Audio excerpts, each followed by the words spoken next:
Karen O'Malley and Matt Beckhouse for Paws International, who will present about dog meat trade in Asian countries, current status and its challenges.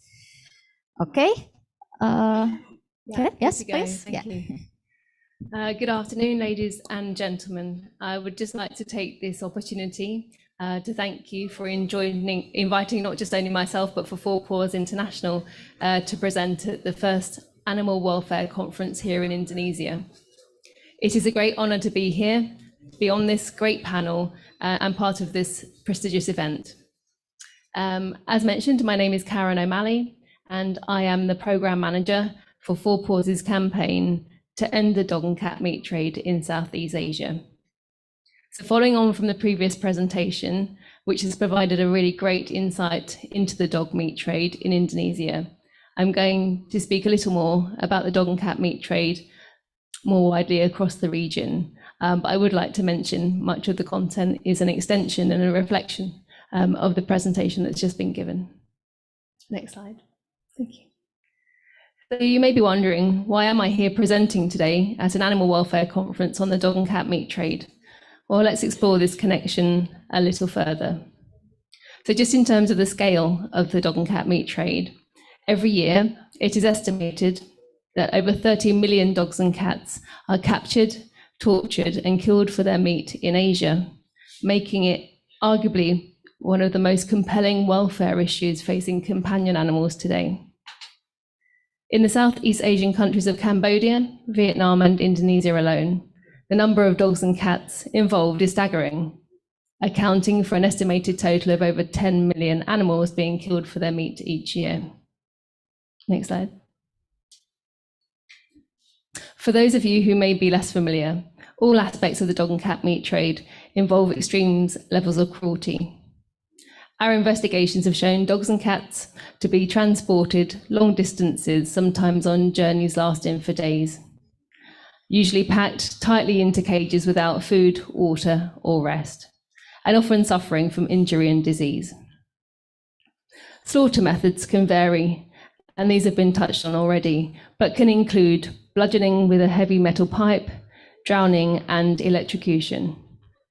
Again, the animals can often spend days in cages at slaughterhouses, holding areas and restaurants without food or water, witnessing the brutal deaths of other animals whilst they await their fate. Next slide. As Matt's mentioned earlier on today, and has been covered in terms of the other presentations of One Health and One Welfare, the animal welfare issues associated with the dog and cat meat trade are enormous and constitute an unrecognisable reason to terminate the trade. But it's not only animal welfare that's at stake. The trade presents implications for animal health, human health and welfare.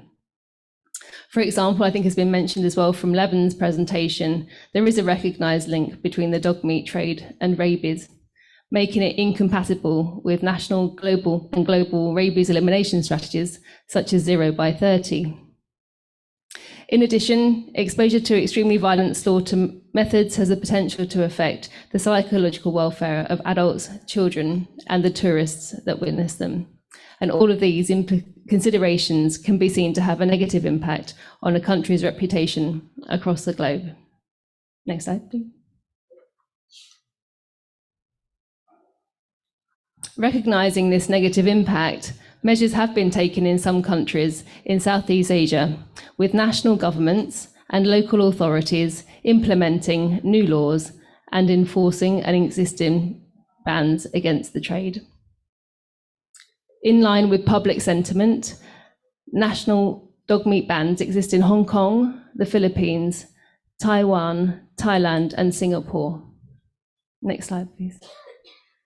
So in this vein, and forming the basis of Four Paws' approach to address the issue, we are campaigning for other countries in the region to follow suit. To that end, Four Paws launched its campaign to end the dog and cat meat trade in 2019, focusing on 3 countries: Vietnam, Cambodia, and in coalition with our friends here in DMFI, here in Indonesia. And I'll touch on each of these countries later. Next slide, please. Ultimately, we are seeking to urge national governments to introduce legislation and regulation that will bring an end to the capture, slaughter, and consumption of dogs and cats. We believe that change can be achieved by building on a number of drivers, and these include garnering international and local public and political support, working with the local authorities, which Addy has just mentioned is important, and recognising the reputational risks that the dog and cat meat trade brings engaging with the tourism industry. Since the campaign's launch, 1.8 million people across the globe have signed our petition, including over 250,000 signatures from Vietnamese and Cambodian people. Whilst here in Indonesia, a staggering 1.2 million people have signed DMFI's petition calling for the Indonesian government to ban the trade in and slaughter of dogs and consumption of dog meat throughout Indonesia. Really incredible levels of support. Next slide, please.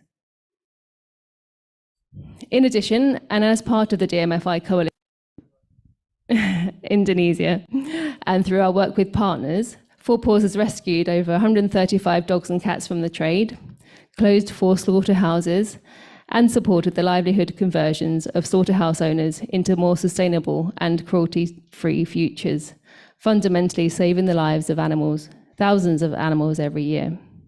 Next slide, please.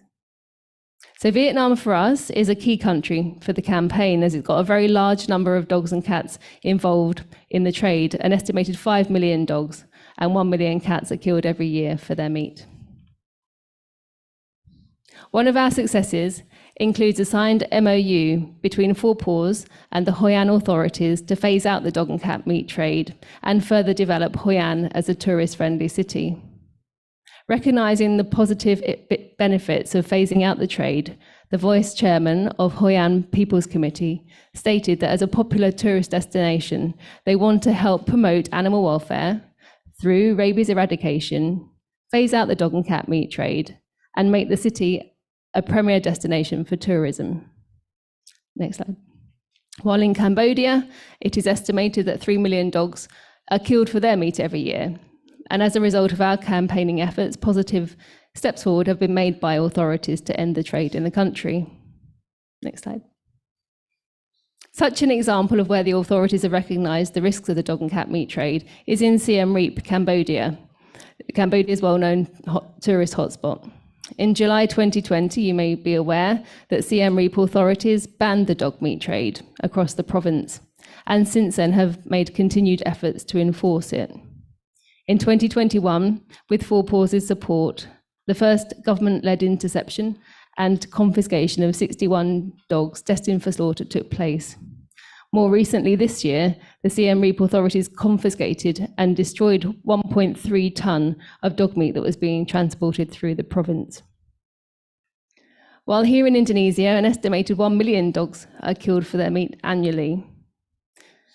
Thanks to the tireless efforts of the DMFI coalition, of which Paws is proud to be a member, very positive steps forward have been made, with achievements being very well documented during the previous presentation. As a small recap, in 2022 alone, 19 citizen regencies across 4 provinces have passed directives prohibiting the dog meat trade. And as Addy mentioned, evidence provided by DMFI have led to very successful prosecutions of those illegally involved in the trade. Next slide, please. So to conclude, I'm hoping from this presentation that I've demonstrated some of the positive steps that have and continue to be taken to end the dog and cat meat trade at city, regency, and provincial level in Cambodia, Vietnam, and in Indonesia, all receiving positive global recognition. These movements have come about as the local authorities have recognised and acknowledged the risks of the dog and cat meat trade, whether that be from an animal welfare, human health, or reputational perspective.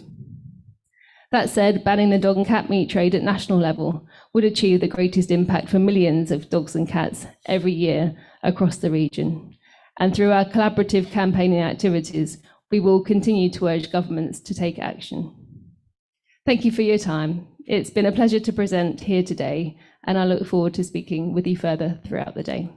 Thank you.